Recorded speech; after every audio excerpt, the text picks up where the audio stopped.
IVF treatments పై 20,000 discount. Doctor consultation మరియు ultrasound scan ఉచితంగా అందిస్తున్నారు. 49 అంటే సంతానం, 49 అంటే సంతోషం. నిన్న పోలింగ్ అంతా ప్రశాంతంగా జరిగినప్పటికీ ఒక 2-3 చోట్ల మనం ఉద్రిక్త పరిస్థితులు చూసాం. ఎమ్మెల్యేలపై చేయి చేసుకోవడం, మాజీ ఎమ్మెల్యేలపై చేయి చేసుకోవడం, ఇవన్నీ చూసాం. దేనికి సంకేతం అంటారు? సంకేతం లేదు, పాడు లేదు. అది ఫ్రస్ట్రేషన్లో కొన్ని చోట్ల ఈ జనరల్గా ఇటువంటి ఊళ్ళల్లో చిన్న చిన్న గొడవలు జరుగుతాయి, దాన్ని పేరప్ చేస్తుంటారు.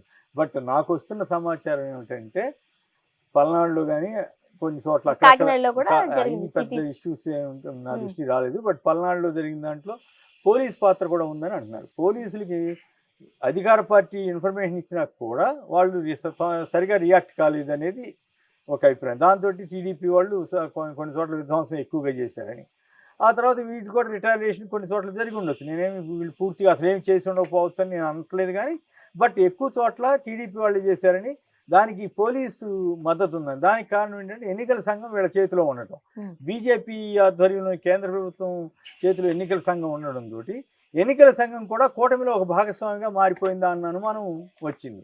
సో వాళ్ళు కూడా ఇప్పుడు ఇదివరకు ఒక సామెత ఉండేది, ఇండియా పాకిస్తాన్ ఆడుతున్నప్పుడు ఇండియా టీం వాళ్ళు మాకు గవాస్కర్ ఉన్నాడు, సచిన్ టెండూల్కర్ ఉన్నాడు ఇట్లా చెబితే, పాకిస్తాన్ వాళ్ళు మాకు ఎంపైర్ ఉన్నాడు, మాకు రెఫరీ ఉన్నాడు, మాకు ఇబ్బంది లేదని చెప్పేవాళ్ళు. ఎందుకంటే వాళ్ళకి కావాలంటే అవుట్ ఇవ్వచ్చు, వాళ్ళకి కావాలంటే 4 ఇవ్వచ్చు, ఏదైనా చేసేది కదా.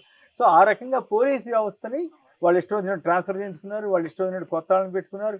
సో ఆ రకంగా దుర్వినియోగం చేశారు ఎవరు టీడీపీ వాళ్ళు. సో అది కూడా which is not moral. So అవన్నీ జరిగినంత మాత్రాన జగన్ గారికి కొద్దిగా తేడా రావచ్చేమో తప్ప ఆయన ప్రభుత్వానికి డోకా లేదన్నది నా విశ్వాసం. అండ్ ముఖ్యంగా చంద్రబాబు నాయుడు గారు ఏపీలో డెవలప్మెంట్ లేదు, ఎకనామికల్ గ్రోత్ లేదు, నిరుద్యోగులకు భద్రత లేదు, ఉద్యోగ అవకాశాలు కల్పించడంలో ఏపీ ప్రభుత్వం పూర్తిగా విఫలమైంది అనేది కూడా బాగా ప్రజల్లో గుప్పించారు. మనం చూస్తున్నాం. అంటే కాస్త మీ విజ్ఞతతో ఆలోచిస్తే ఆయనే కదా 5 ఏళ్ళు ఉంది, ఆయనే కదా 9 ఏళ్ళు అప్పుడు పనిచేసింది. మరి 14 ఏళ్లలో ఆయన పెట్టిన పరిశ్రమలు ఏమైపోయినాయి? 5 ఏళ్లలో తీసుకొచ్చిన పరిశ్రమలన్నీ అయిపోతే యువతకు ఉపాధి లేకుండా ఎందుకు పోతుంది? ఇన్ఫ్యాక్ట్ జగన్ గారు వచ్చిన తర్వాత అనేక 2,60,000 కోట్ల పెట్టుబడులు వస్తున్నాయి, అవి కేవలం అదానీ, అంబానీ, మెగా వీళ్ళకే ఇచ్చాడని ఇదే ఈనాడు రాసింది. ఈనాడు అప్పుడు ఎందుకు రాసింది? మొత్తం అంతా 7గురికే ఇస్తున్నారని రాసింది. తర్వాత ఏమి రాసింది? అసలు పరిశ్రమలే రావట్లేదని రాసింది. అంటే పచ్చి అబద్ధమే కదా, వాళ్ళే వస్తున్నాయని రాస్తారు, వాళ్ళే రావట్లేదని రాస్తారు. సో చంద్రబాబు గారు కూడా ఎప్పుడు ఏది అవసరమైతే అది మాట్లాడతాడు. కాబట్టి వాటన్నిటికీ మమ్మల్ని కామెంట్ చేయమంటే మీరు ఆయన తిట్టించడానికి చెప్తే నాకేం పెద్ద దాంట్లో విశేషం కనపడుతుంది. అంటే ముఖ్యంగా ఇటువంటి వార్తల వల్ల నిరుద్యోగులు ఎంతవరకు నిరుద్యోగులు ఏంటి? అసలు ఈయన ఇచ్చిన ఉద్యోగాలు ఎవడిచ్చాడు? 2.5 లక్షల ఉద్యోగాలు ఇచ్చాడు. సెల్ఫ్ ఎంప్లాయ్మెంట్ కింద 3 లక్షల మందికి 3-4 లక్షల మంది సెల్ఫ్ ఎంప్లాయ్మెంట్ కింద షాపులు అని ఇవన్నీ పెట్టుకోవడానికి ఈయన ఆర్థిక సాయం చేశాడు. సంవత్సరానికి 18,500 మహిళలకి, వాళ్ళందరికీ. అట్లాగే అనేక ఇండస్ట్రీస్ వచ్చినాయి. అదానీ డేటా సెంటర్ వస్తూ ఉంది, ఇన్ఫోసిస్ వచ్చింది, అట్లాగే బద్వేల్లో సెంచరీ ప్లాంట్ వచ్చింది, 4 పోర్ట్లు వస్తున్నాయి, 17 మెడికల్ కాలేజీలు వస్తున్నాయి. ఇవన్నీ అభివృద్ధి కాదు, ఇవేమి పరిశ్రమలు కాదంటే మనం ఏం చేస్తాం?